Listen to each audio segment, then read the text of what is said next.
Hello everyone and welcome to lesson 22.3A. I've entitled this video, The People of West Africa. This video is going to cover pages 684 to 688. The people of the region. West Africa is the most populous region of Africa. Many different ethnic groups live here, and each group brings something unique to their country's culture. And you can see by the map over here that it is the most populated of the areas of Africa. Question 1, what is the most populous region in Africa?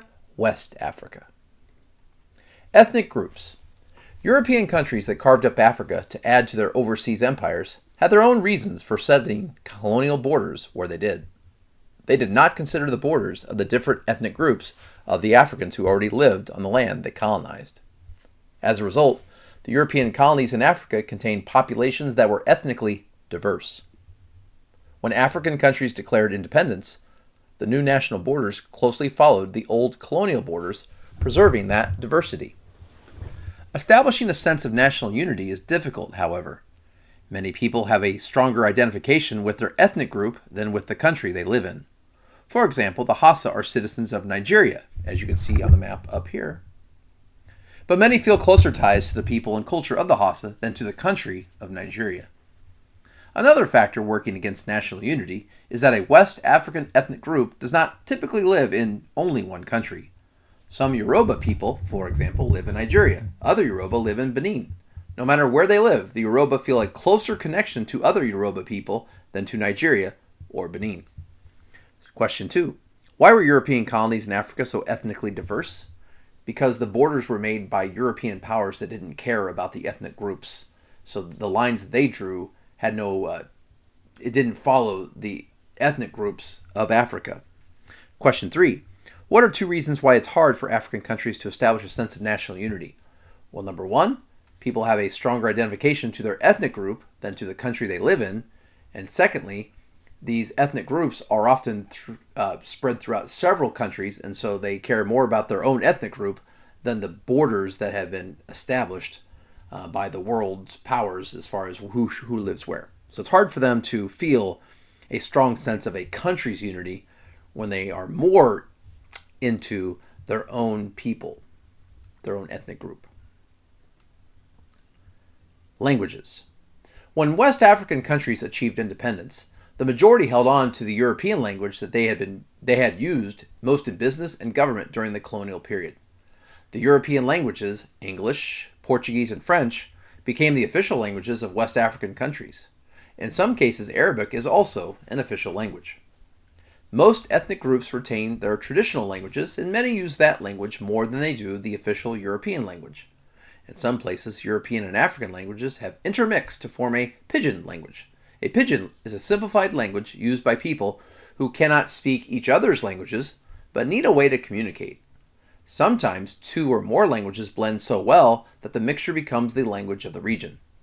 This is called a Creole language. Criollo is the language spoken most often in Cape Verde. It is a Creole language, part Portuguese and part African dialect. And now we can answer a couple of questions. Question 4, what African countries, when they won independence, the majority of these countries use which languages? The languages left by the Europeans that were used in their business and government practices. Question 5, what 3 languages became official languages of West African countries? English, Portuguese, and French. Question 6. What is a pidgin language? That is a simplified language used by people who cannot speak each other's language but need a way to communicate. Question 7. What is a Creole language? That is when 2 or more languages blend so well that the mixture becomes the language spoken in the region. Religion. Islam was introduced to North Africa in the AD 600s, and it spread southward with trade. It was well established in many parts of West Africa long before the arrival of Christian missionaries from Europe. Today, a sizable portion of West African populations are Muslim. In some countries, however, Christianity is just as dominant as Islam, or more so. Even in countries where Christianity or Islam is dominant, many people still practice traditional African religions. These religions have their own rituals and celebrations that tie communities together. The beliefs are not written on paper, but passed on from one generation to another. Often the people believe in a supreme creator God and are animists, which means they believe in spirits, spirits of their ancestors, the air, the earth, and rivers. Question number 8. What religion was introduced to North Africa in the 600 ADs and spread to West Africa through trade? Islam. Question 9. Who brought Christianity to West Africa? Christian missionaries from Europe. Question 10. What are the two most common religions in West Africa today? Christianity and Islam. Question 11. What are animists? Animists are people who believe in a supreme creator God and spirits. They believe these spirits are from like ancestors, the air, the earth, and rivers. Settlement patterns. West Africa had few large towns until the colonial period. Even today, the most common settlement patterns in West Africa consist of scattered villages. Villages represent the homesteads of extended families, or families made up of parents, children, and other close relatives, often of more than 2 generations. The size of the villages and the population density depend on how much human activity the land can sustain. Water is an issue in the northern parts of West Africa, so populations are small and spread out. Most of the largest cities in West Africa are capital cities, like Bamako, Mali, which more than tripled in population between 1960 and 1970, when droughts caused people to migrate from the countryside. The largest city in West Africa is Lagos in Nigeria, with an estimated 10.5 million people. Lagos was Nigeria's capital until 1991. Abuja is now Nigeria's capital city. Question number 12. What does the phrase extended family mean? Well, an extended family is a family that's made up of not just parents and children, but other close relatives, often of more than 2 generations. So aunts, uncles, grandparents. That is the extended family. Question number 13. What resources are factors to why northern parts of West Africa see small populations that are spread out? It's based on water. They can't support large numbers of people because of a scarcity of water. So that's why they're so spread out. Question 14. What are most of the large cities in West Africa? They're also the country's capital city. That's many times the case. Question 15. What is the largest city in West Africa and how many people live there? It's Lagos, and it has, of the time of this book, 10.5 million people. Life and culture in the region. A variety of cultures thrive in West Africa, some of them traditional and some contemporary. Countries in the north, such as Mali, Mauritania, and Niger, are more influenced by the culture of North Africa than are they their neighboring countries. Daily life. West Africa, with its complicated history and rich mixtures of ethnicities, has a diverse culture. English or French may be the language of the cities, or of business and politics, but hundreds of other languages are still spoken.